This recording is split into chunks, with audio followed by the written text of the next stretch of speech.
لما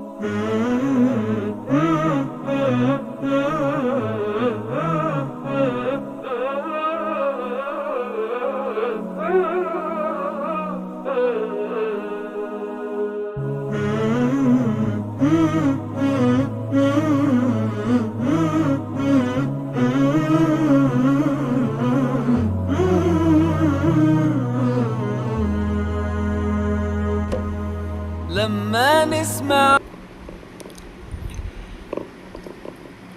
بسم اللہ الرحمن الرحیم۔ نظام الملک ابو علی الطوسی تاریخ کی ایک عظیم شخصیت مانے گئے ہیں۔ آپ سلطان الپ ارسلان سلجوقی کے وزیر تھے، پھر ان کے بعد ان کے بیٹے ابو الفتح ملک شاہ کے وزیر بنے۔ آپ بہت بڑے عالم تھے، حدیث اور فقہ کے ماہر تھے، اور علماء کرام کا بڑا اکرام کرتے تھے۔ ان کے بارے میں تاریخ کی شہادت ہے کہ بیت المقدس سے لے کر پورے شام کے علاقے تک کوئی عالم، کوئی فاضل، کوئی شیخ، کوئی استاد، کوئی عابد و زاہد، کوئی طالب علم اور مرید ایسا نہیں تھا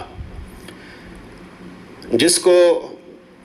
وزیر نظام الملک کی خصوصی عنایات اور توجہات حاصل نہ ہو، اور وہ سالانہ اپنے بیت المال سے ان سب علاقوں کے علماء اور مشائخ اور عباد و زہاد اور طلباء وغیرہ پر 6 لاکھ سے زائد دینار خرچ کرتے تھے۔ ان کا ایک عجیب واقعہ تاریخ کے اندر لکھا ہے۔ علامہ طرطوشی نے اپنی کتاب سراج الملوک میں اس کو بیان کیا ہے۔ وہ کہتے ہیں کہ ایک بار وزیر نظام الملک طوسی سے بادشاہ ملک شاہ نے کہا کہ اے بابا، بادشاہ اپنے وزیر کو بڑے ہونے کی وجہ سے باپ کہہ کر پکارتے تھے۔ تو بادشاہ نے کہا کہ بابا، مجھے یہ بات پہنچی ہے کہ آپ سالانہ 6 لاکھ دینار ایسے لوگوں پر خرچ کرتے ہیں جس کا کوئی نفع حکومت کو نہیں، اور نہ یہ لوگ ہمیں کچھ کام آ سکتے ہیں۔ اور عام طور پر یہی تصور اس طبقے کے بارے میں ہے، یعنی علماء کے بارے میں، مشائخ کے بارے میں، طلباء کے بارے میں، کیونکہ ان کا کام لوگوں کو یا تو نظر نہیں آتا یا ان کے کام کی کوئی وقت اور حقیقت ان کو معلوم نہیں۔ جب بادشاہ نے یہ بات کہی تو یہ سن کر وزیر نظام الملک رونے لگے، اور بادشاہ سے انہوں نے کہا کہ بیٹا، بادشاہ کم عمر تھے تو پیار سے ان کو بیٹا کہتے تھے، تو کہا کہ بیٹا، میں ایک اندھا بڈھا ہوں، اگر میری قیمت لگائی جائے تو 5 دینار کے برابر بھی نہ ہو، اور تم ایک ترکی جوان ہو، اگر تمہاری قیمت نکالی جائے تو ممکن ہے کہ 30 دینار نکلے، لیکن ذرا سوچو کہ تم اپنی لذتوں میں مشغول رہتے ہو، شہوتوں میں منہمک رہتے ہو، اور اللہ کے دربار میں تمہاری نیکیوں کے بجائے تمہارے گناہ اور معاصی ہی زیادہ سے زیادہ جاتے ہیں، اور دوسری طرف تمہارا لشکر جس کو تم خطرات اور حوادث کے لیے تیار کرتے ہو اور اپنے ملک کی حفاظت کا سب سے بڑا ذریعہ جانتے ہو، وہ 2 ہاتھ لمبی تلوار اور 3 ہاتھ لمبے تیر سے تمہارے حق میں لڑتے ہیں، اور تمہارا لشکر گناہوں میں مبتلا رہتا ہے، شراب اور کباب میں لگا رہتا ہے، گانے بجانے میں مشغول اور مست رہتا ہے۔ اس لیے تمہاری حکومت نہ تم سے باقی رہ سکتی ہے اور نہ تمہارے لشکر سے باقی رہ سکتی ہے۔ یہ دیکھ کر میں نے تمہارے واسطے ایک عظیم دوسرا لشکر تیار کیا ہے، اور اس لشکر کو جیش اللیل کہتے ہیں، یعنی رات کا لشکر۔ وہ تمہارے کام آئے گا، میں نے اس کو تمہارے لیے تیار کر رکھا ہے۔ پھر کہا، جانتے ہو کہ رات کا وہ لشکر کیا ہے؟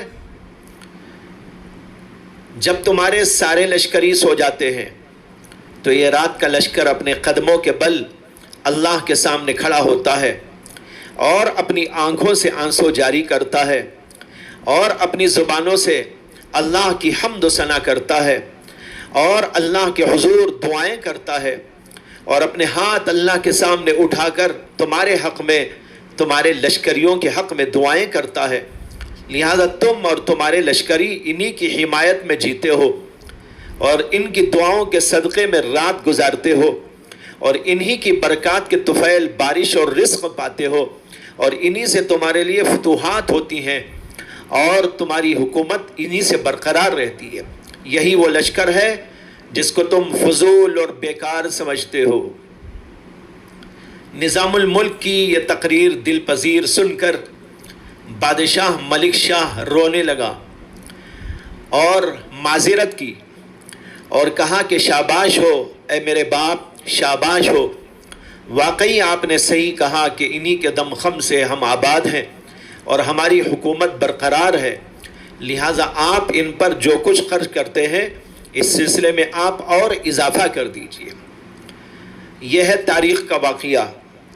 اس واقعے سے ایک بڑی حقیقت سامنے آئی اور ان لوگوں کا جواب ہو گیا جو علماء کرام اور مشائخ اعظام کو فضول اور بیکار لوگ سمجھتے ہیں، اور عام طور پر ایسا ہی ہے کہ لوگ ان حضرات کو ایک فضول چیز سمجھتے ہیں، حالانکہ ان کا جو کام ہے وہ سب سے بڑا کام ہے۔ ایک تو وہ دنیا میں اللہ کے دین کو، اس کے وسائل یعنی قرآن اور حدیث کو اور ان کے علوم اور معارف کو محفوظ رکھتے ہیں اور ان کو زندہ رکھتے ہیں، اور یہ معلوم ہے کہ جب تک دنیا میں قرآن و حدیث اور دینی نظام جاری رہے گا اس وقت تک یہ دنیاوی نظام بھی برقرار رہے گا، اور جب یہ سب ختم ہو جائے گا تو اللہ تعالیٰ اس دنیا ہی کو ختم کر دیں گے۔ دوسرے حضرات اپنی روحانی قوت اور طاقت سے اور اپنی ایمانی قوت اور طاقت سے دنیاوی نظام کو قوت پہنچاتے ہیں، اور یہ حضرات اپنے ایمان سے، اعمال سے اور اپنے اذکار اور دعاؤں سے اور اپنے تعلق مع اللہ کے ذریعے سے دنیا والوں کی بھلائی کا، اللہ کی رحمتوں کے نازل ہونے کا سبب اور ذریعہ بنتے ہیں، لیکن ان کا یہ کام عام طور پر لوگوں کو نظر نہیں آتا، اس لیے وہ اس کو فضول سمجھتے ہیں۔ نظام الملک طوسی رحمۃ اللہ علیہ نے، جو خود بہت بڑے عالم ہونے کے ساتھ اپنے دور کے سیاسی مبصر اور سیاسی مدبر تھے اور ایک بڑی حکومت میں ایک طویل زمانے تک وزیر بھی رہے، انہوں نے اس واقعے سے یہی بات دنیا والوں کو سمجھائی ہے۔ اس سلسلے میں حدیث بھی وارد ہے، امام نسائی روایت کرتے ہیں کہ رسول اللہ صلی اللہ علیہ وسلم نے فرمایا انما نصر اللہ هذه الامة بضعیفها بدعوتهم وصلاتهم واخلاصهم۔ اللہ تعالیٰ اس امت کی نصرت اور مدد اس کے ضعیف اور کمزور لوگوں کے ذریعے فرماتے ہیں، ان کی دعاؤں، ان کی نمازوں اور ان کے اخلاص کی وجہ سے۔ محترم حضرات، نامعلوم کتنے اللہ کے لاڈیلے بندے جن کو دنیا کے لوگ حقیر اور معمولی سمجھتے ہیں، وہ راتوں کی تنہائیوں میں اٹھ کر ہمارے لیے، پوری امت کے لیے، پوری انسانیت کے لیے دعائیں کرتے ہوں گے، روتے اور گڑ گڑاتے ہوں گے، اللہ سے التجائیں کرتے ہوں گے، اور ان کی وجہ سے ہم اور پوری انسانیت پر اللہ کی رحمتیں اور برکتیں برستی رہتی ہیں۔ یہ ہمارے رات کے لشکری ہیں۔ دن کے لشکریوں کو تو لوگ جانتے ہیں، دیکھتے ہیں، لیکن رات کے لشکریوں کو سوائے اللہ کے کوئی نہیں دیکھتا۔ ہمارے سب سے بڑے محسن یہی لوگ ہیں۔ اللہ ہمیں قدردانی کی توفیق عطا فرمائے۔